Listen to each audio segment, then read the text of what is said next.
All right, welcome to today's episode of the Bill Barnwell Show. I'm Bill Barnwell of ESPN, and it's Wednesday, October 11th, 2017. And you may notice this is not a typical day on which we do episodes of this podcast during football season. And that is because we have an emergency topic to discuss, a topic that we discuss very frequently during the offseason. And I did not think we were going to need to discuss here in October, but unfortunately, here is where we are. And I'm joined by SB Nation's Nate Scott to discuss the incredible, remarkable events of last night when the U.S. national team, with, I believe, a 93% chance of qualifying for the World Cup per the ESPN Soccer Power Index, did in fact miss out on their first World Cup since 1986 by losing to Trinidad and Tobago. Nate, let me start with this. At what point in the game did you actually start believing, oh no, we're not going to qualify? Did it take until Panama actually took the lead, or were you not seriously entertaining it up to that point? At halftime, I started really entertaining it. The U.S. was down 2-0, and all the games were being played simultaneously, and I am a cynical man. Sure. And I thought Costa Rica and Mexico right now are hearing in their meeting that in their halftime team talk that the United States, that they're through and that the United States is down 2-0 to Trinidad and Tobago. Mm-hmm. And that's when I started thinking, these guys have nothing to play for, and their biggest rival in the region is trailing and could potentially miss out on the World Cup. And that's when I started getting very, very nervous. To be fair, though, you at least got about a 45-minute head start of most of us. Given that you were freaking out early? No, I wasn't freaking out until Panama took the lead. That's when I was like, oh boy, wait, actually, really? Oh yeah, the other way. Got it. Yeah, you at least had some time where you could kind of prepare yourself for what was about to happen. I mean, it just seemed like, okay, well, something will happen. I wasn't counting on the U.S. I was counting on Mexico or Costa Rica. Oh, wow. Even as the announcers, and they were showing the graphic of eliminated, and they were showing the despondent U.S. team, and they cut to the Mexico game. I'm like, wait, can't Mexico score to make this to set things up? And I'm like, oh, that'll definitely happen. Mexico will help us out. And then they didn't help us out. And we were... I did have that glimmer of hope when Mexico had the free kick. It just seemed like it'd be a really good story. Yeah. We got them in the last one. You'd think they'd think to return the favor, but nope. It's a real shame. So let's talk about the match itself, and then we'll get to the bigger picture. Were you... It's hard to say now because we saw what happened after the fact, but when Bruce Arena decided to name the same starting 11 for the Trinidad match, were you surprised? Did you think it was a good idea? Did you think there was a possibility that what was going to happen in terms of how the U.S. lost this match, playing out the way it did? I didn't like a lot of what I'd been hearing. Mm-hmm. Everyone was focused on Pulisic going into the match, Christian Pulisic, the young star, and Arena did an interview where they asked about his fitness, and he basically said, listen, the field was so bad, we didn't get to train today, so I don't really know how he's feeling. I couldn't see him run full out. We couldn't really train.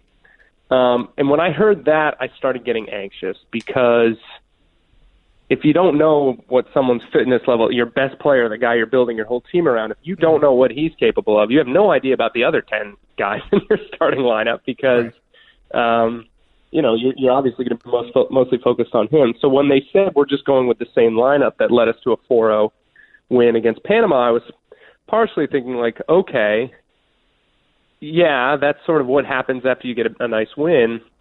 But my concern was Arena just did it because he didn't know anything else. He didn't have enough information. And so for him, it's, all right, well, they got us a big win. This is a weaker team. Let's just roll the dice with what we've got. So that made me a little nervous. The other thing that made me nervous about the lineup was even in that Panama game, that 4-0 win, the attacking three of Pulisic, Josie Altidore, and Bobby Wood was incredible and kind of bailed us out. But Michael Bradley was essentially playing central midfield by himself and often looked overrun. And back pairing of Beasler and Omar Gonzalez, Matt Beasler and Omar Gonzalez, looked a bit shaky against Panama. And if Panama had any talent at all, or any more talent, they probably could have put a couple on the board. You know, that game probably should have been 4-2. Mm-hmm. And so I got a little nervous in a do-or-die game away from home 3 days after in 90-degree heat, and I'm there saying, are we really going to go open it up and try and go all out and attack, leaving Michael Bradley in the midfield on that shaky defense in a game that we just need to tie and get out of there? And unfortunately, that's exactly what came to bear. Yeah, I mean, it did seem like from the first moment the U.S. were lethargic, but it also did seem like not only did they not have a ton of energy, but they really struggled to pass the ball around. I mean, they were losing possession so frequently at all different parts of the pitch, and it does seem like playing more than one midfielder would have been a reasonable way to approach the match. I'm not a soccer tactics expert, so I can't say. But and we saw that against Trinidad. And as much as we blame the field, I mean, you're the soccer player of the two of us. It does seem like, number one, these players have probably played on poor pitches before. And number two, I believe Trinidad also had to play on the same pitch, if I'm not mistaken. It's a totally nonsensical excuse. This is CONCACAF. This is what these fields are. This is how you play. I think Arena might have thought, you know what, this game's just going to be dump and chase and the field's awful, so let's just put some forwards out, put some defenders out, and run around a bit and see what happens. But again, that's sort of ignoring the situation of the match. You're playing away from home. It's hot out. Mm-hmm. A 0-0 tie, and you're into the World Cup. And Bruce Arena was hired for one reason: just get to the World Cup. There was nothing else he had to do. He did not have to think long-term. Mm-hmm. He did not have to think about developing players. He didn't have to think about the program as a whole. He was hired to do one thing: qualify for the World Cup. And if a 0-0 tie will have you qualify for the World Cup, playing a 4-1, 2-3 or whatever they were doing with Michael Bradley stuck holding up in front of two center defenders who are fine, not great, that would make me nervous on no matter what field. And you can say the goals were fluky. You can say Tim Howard should have gotten to the second one. And, the fact that we're still going with the same goalies this many years later is another question mark. Mm-hmm. But for me, there's a time to be expressive and free-flowing and go for it, and there's a time to just get a result, and this was the latter, and we didn't do that. What do you think the lineup should have been? What do you think the formation should have been at the very least for this match, knowing that we needed a point basically to go through? For me, I go with a 3-5-2/5-3-2. Mm-hmm. You put three center backs in. You've got Jeff Cameron on the bench, who's an integral player for a mid-table Premier League team. He's been maybe not integral this year, but he's a good player. And when in form, he had a couple bad games in this qualifying round, but for me, I still think he, along with John Brooks, who unfortunately was injured, is our best center back. Sure. And I'd plug him in there with either Beasler and Gonzalez. You've also got Tim Ream there, who's not a bad defender. You're a Ream believer in some regards. I'm part of the Ream team. You're part of the Ream team. There you go. And then putting the wing backs and plug in the center midfield with bring in Kellen Acosta next to Bradley, get a little more defensive. Mm-hmm.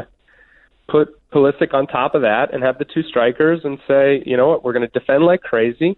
We'll take some chances when the wing backs when we can, and if our top three can't get a goal, then you know what, we're gonna protect at least. And instead, we did this weird sort of middle thing where we didn't have a ton of defenders, but the midfield was spaced out, and Darlington Nagbe and Paul Areola were just sort of running around like chickens with their heads cut off, and there was nothing linking anything, and it fell apart. It sure did. It really, really, really did. I'm very, very worked up about this. What are you telling yourself anything to make yourself feel better? Because I know what I'm doing is I'm making the internal argument of, well, given how bad we were in CONCACAF, even if, Panama hadn't scored and we'd gone through to the playoff, we probably would have lost to Australia, who have problems but are better than we are and certainly seem to travel better than we do. And the other element is, let's say we even make it to the World Cup. It kind of feels like we would have just been stomped by most teams, given how badly when we played during the qualifiers. So I don't think it would have been a great World Cup for us either. And I feel a little better thinking that, but I still would rather they have made it and lost than have not made it at all. I'm with you. I mean, for me, the one bright, silver lining for me is, all right, let's just do the thing. Let's tear it down. Let's bring in a coach who knows how to work young players, whether it be Tab Ramos or Oscar Pareja, who's done some great work with Dallas, even though they're having a rough season. Right. And bring in a guy who knows how to work with youngsters. And right now, say goodbye to everyone over the age of 31. Say, thank you for your service. You've been great. This really hurts my chances of making the national team, so that's a little upsetting to hear that. Mine too, man. That's fair. Really, I'm still holding out hope. But for me, and at that point, it's give the team to the youngsters.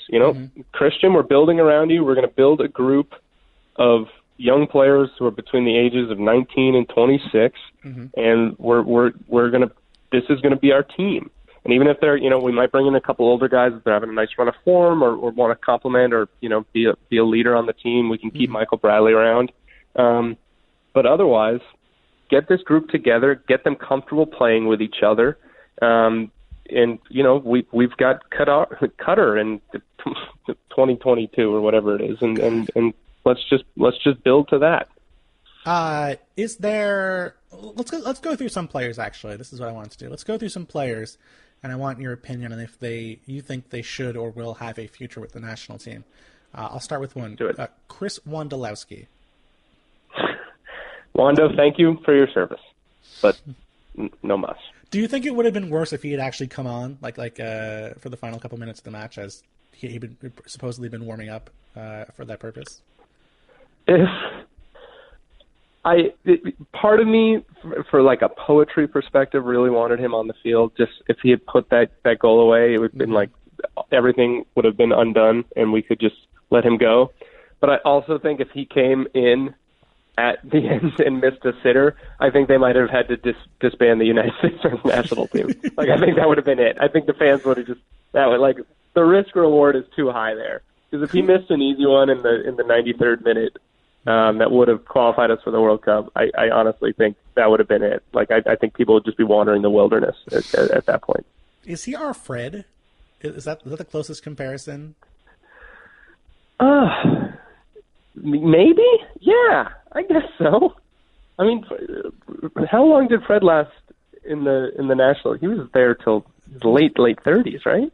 He was there for 40? A decade, till 39 years old. 39 matches. He was 34. He got his final cap at 31. And okay. Wando's 30. He just looks so old. His name is Fred. And his name's Fred. That's really what it is. If his name was like Liam, I'd be like, okay, well, he's probably 22 years old. But Fred's just an old name at this point. Fred's an old name. And he had kind of and he never really did anything, just sort of get in the six and put his head on stuff, which is a skill. That's something. So yeah, I think Wando's done. Tim Howard and Brad Guzan, would you bring either of them back for another qualifying cycle? No, and this has been something that has driven me insane for a long time. They haven't been willing to bring in young goalkeepers, and when you don't bring them in, they don't get caps, and then you say, well, they haven't gotten any caps, so they're not ready for the big moments, and that's how you end up with Tim Howard, Brad Guzan, and Nick Raimondo as our goalkeepers in this thing, none of them in great form. And we've got a group of young goalkeepers. Bill Hamid's the obvious one, but there are good young goalkeepers in this country, and playing abroad in Europe who are ready and have been waiting for their chance. And if there's one thing that comes out of this, I hope they just rip the Band-Aid off and say, guys, thanks, and we're going to start getting these guys caps now and get them ready for real games in 6 years. 4 years. Who do you think is who do you think gets the most caps at keeper for the U.S. during the next qualifying cycle?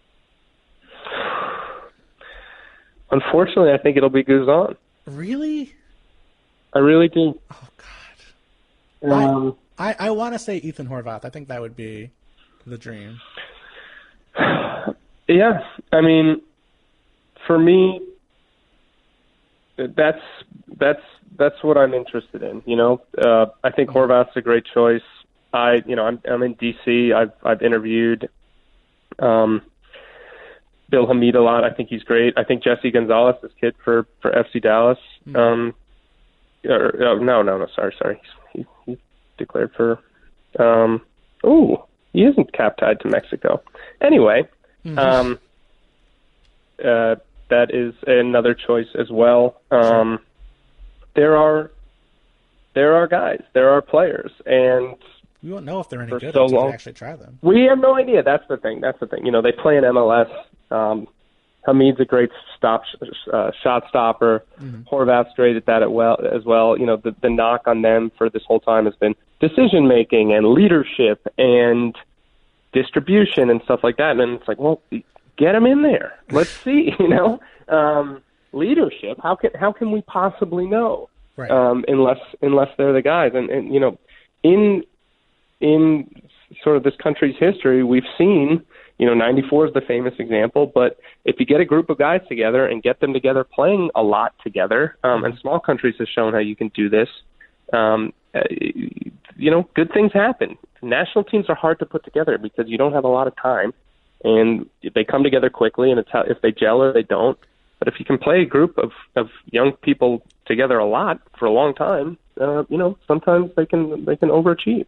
The non-DeAndre Yedlin defenders in this 23-man roster: Omar Gonzalez, Matt Besler, DeMarcus Beasley, Tim Ream, Jorge Villafana, Graham Zusi, Jeff Cameron. Are any of them meaningful members of the next U.S. national team qualifying cycle? Cameron will be, even though he's 32. Oh my God! Yeah, I still. Yeah.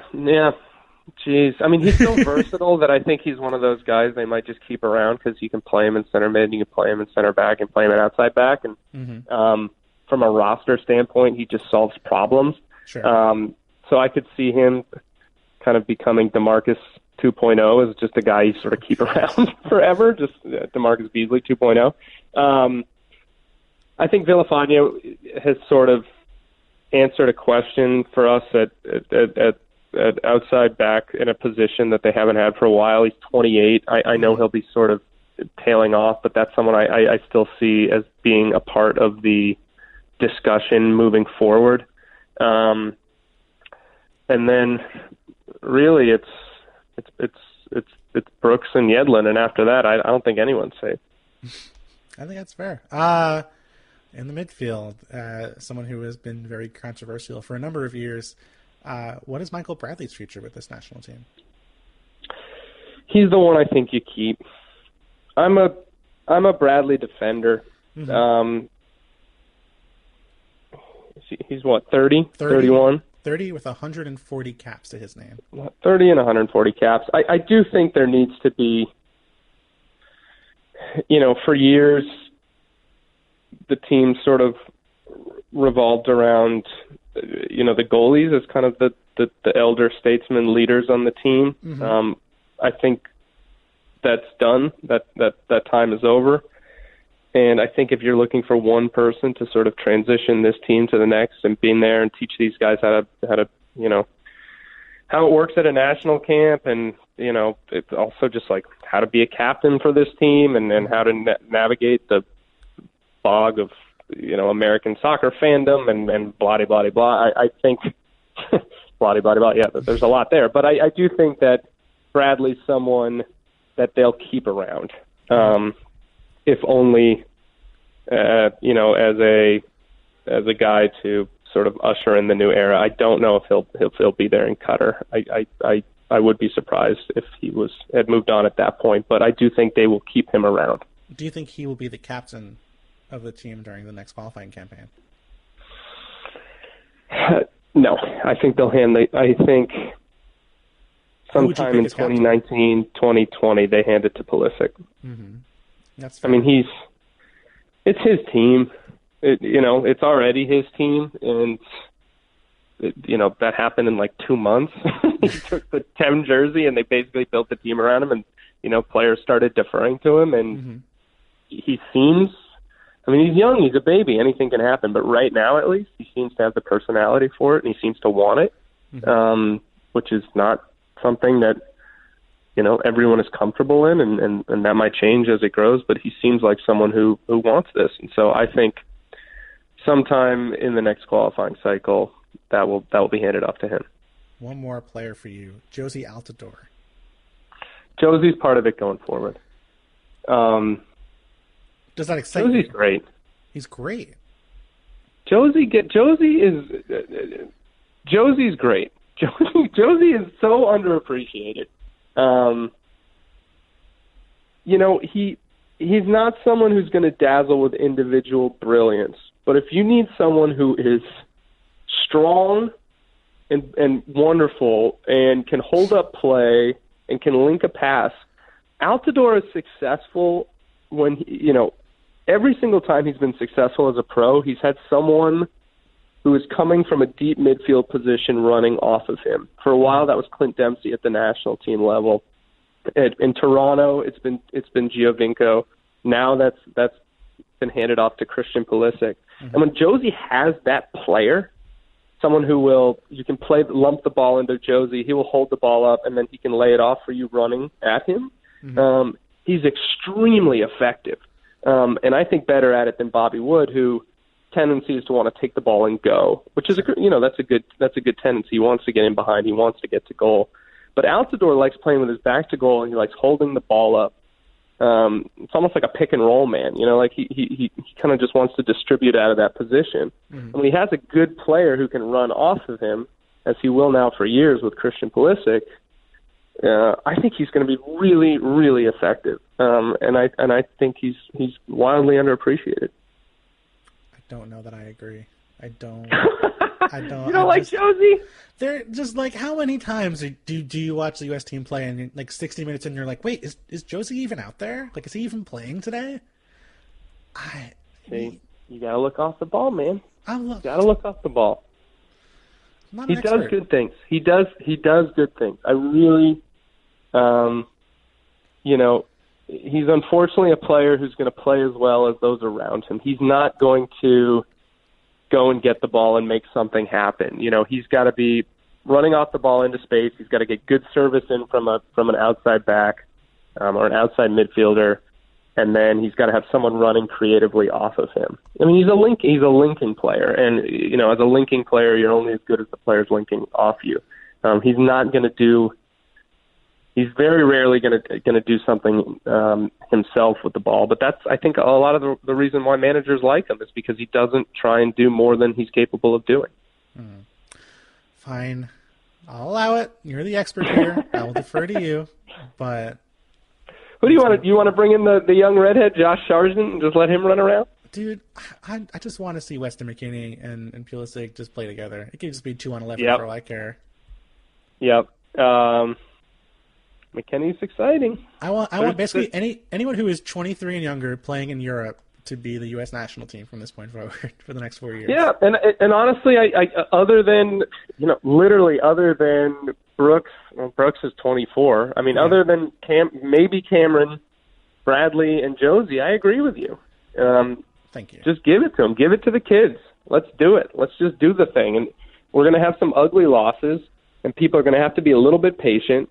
And there's going to be a weird thing in the lead up to the World Cup where I think the United States will be viewed as one of the better teams that did not qualify. Yeah. And so I think a lot of teams are going to be trying to schedule friendlies with us in the run up to the World Cup as sort of like a let's try out some lineups and see what we've got. And I think there will be an unfortunate instinct by maybe U.S. Soccer to try and represent well and give fans hope and put out the best team that we've got as of right now, and give Clint some more appearances and stuff like that. But for me, it's like, just blow it up. Let's go. Let's bring in Weston McKennie, bring in Emerson Hyman, bring in the kids, see who can handle it. Bring in the Gooch. bring in Gooch, bring in Lyndon Gooch, bring in Eric Palmer Brown, bring in Andrew Carlton, bring in all these kids, bring in Jonathan Gonzalez and Tyler Adams and everyone, and let's see what we got, you know. And Pulisic, everyone knew he was good. They didn't think he would be this good for the country till they plugged him in there, and he became America's best player. So let's see what we've got. All right. Last question for you, Nate Scott. Who are you rooting for now? I'm assuming that the U.S. is not going to make it in the 2018 World Cup. I've turned on Iceland. I'm no longer an Iceland fan. They're too trendy. They're too trendy. Thank you for being with me on this. Every single person after the U.S. lost, like, oh, Iceland. They do the little chant. I understand it's a very charming country and cheap to fly to, so a lot of people our age go and visit and take nice Instagram pictures. Yeah. And I have no interest in that. I'm still I have been following this crop of Belgian players for 8 years now. Maybe even more than that, maybe 10 years. About a decade ago, those of the nerdiest of the soccer nerds saw this youth generation of young Belgian players, and led by Vincent Kompany and Fellaini before he became a punchline, and Moussa Dembele, and then into Eden Hazard. And for me, that team just kind of came out of nowhere, and it was just such an exciting young generation of players. And I know they knocked the United States out of the World Cup, but that's a team that I want, like Italy or Spain or Germany just or Brazil wins every freaking time, and enough. I'd like Belgium to win a World Cup, and I think this is this group of players' sort of real last chance to do it, and so I hope they do it. Again, who are you rooting for? It's too trendy. Too trendy. I'm Belgium's too trendy. I was day one. I was seeing them in the indie theater when no one was there. It was me and four other nerds on Twitter. It was you and Mark Wilmots just hanging out. Exactly. Me and Mark just checking out, liking the basis. No one was there drinking PBRs. We were the original Belgium hipsters. Yeah, but it's too crowded now. Too many players everyone knows. I'm still debating. Mina Kimes offered me an official invitation onto the South Korean bandwagon. That does sound there you go. tempting. That's nice. I feel like that is a fun team to root for. I know maybe 3 players on the team. Maybe. I'm thinking. But I'm in. I feel like that's a really solid place for me to start. Happy to root for Son. I feel like he's a really fun player to root for. Ki-Sung Young, I know from Celtic. Early indications are I will go for South Korea, but I'm willing to be wooed. I may do a column of that nature at some point in the future. See, you're thinking about. See, I just latched onto the Belgians, and you're thinking about content, about interaction with your fans. That's smart. You're better at this than me. That's good. I don't think that is true, Nate Scott, but you are a wonderful guest on the Bill Barnwell Show. Thank you for coming on. Where can people check out more of what you do on a day-to-day basis? Check out the SB Nation soccer page if you like what I'm talking about. I don't get to write enough. I'm editing mostly these days, but we've got some great stuff up today on 11 players to look forward to and potential coaching challenges. I make fun of Bruce Arena, and there's all sorts of good stuff. So sbnation.com/soccer, and you'll find all that good stuff. Nate, thank you so much for coming on an emergency basis for this podcast. You are one of the foremost soccer experts on the planet, so I appreciate you taking the time out to hop on. I don't know about that, but thank you very much. All right, guys, thanks so much for checking out this emergency episode of the Bill Barnwell Show today. We're going to come back tomorrow. We're going to preview Week 6 of the NFL season, back to football, but I felt like we had to talk about the U.S. national team because it was all I could think about this morning, I have to admit. But thanks so much for indulging this soccer episode, and if you liked it, keep checking out more episodes of the Bill Barnwell Show. A lot of football these days, but other stuff will be coming back as the season wears on, as we get towards the off-season, which is coming sooner than you think. So more Bill Barnwell Show coming later on this week and every week after for the rest of my life. Thanks.